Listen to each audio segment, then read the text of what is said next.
Hey everyone, today my point is back on the economy. Now, there are two aspects to it. I was discussing this at a television program last night on CNBC.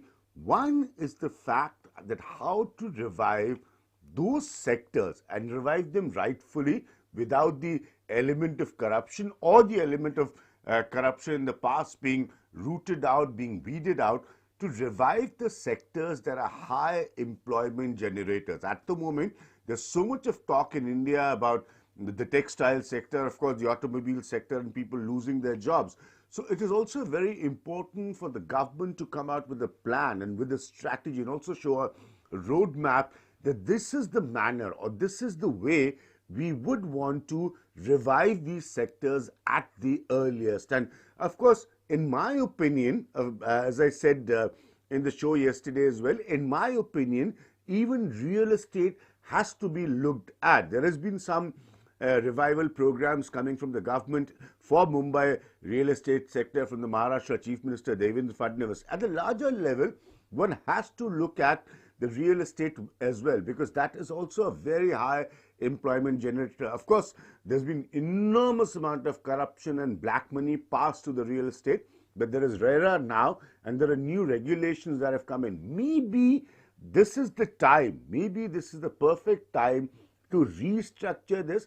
The false marketing mechanism around real estate is corrected and was also given a new direction. My second point, very importantly, is on the banking. Now, as we know, and I said this earlier, that banking is a business. Of course, this government needs to be completely congratulated, complimented on bringing down the percentage of NPAs, almost making it less than half.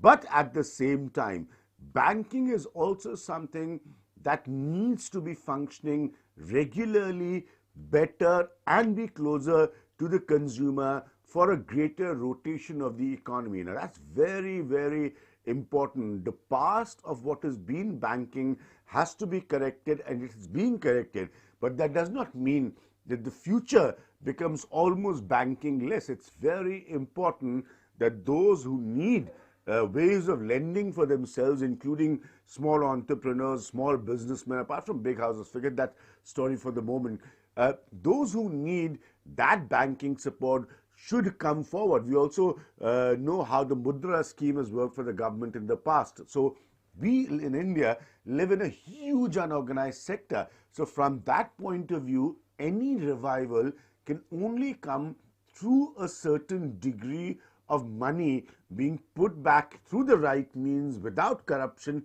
to the right sectors and also the unorganized sector. So in my opinion, I think India is still looking forward, because everyone believes the promise of Prime Minister Narendra Modi to turn India into a $5 trillion economy. I think people in India are still looking forward, and that should happen at the earliest, in my opinion, to see a clearer, a much more comprehensive and a clearer roadmap for revival of the sluggishness in the present economy.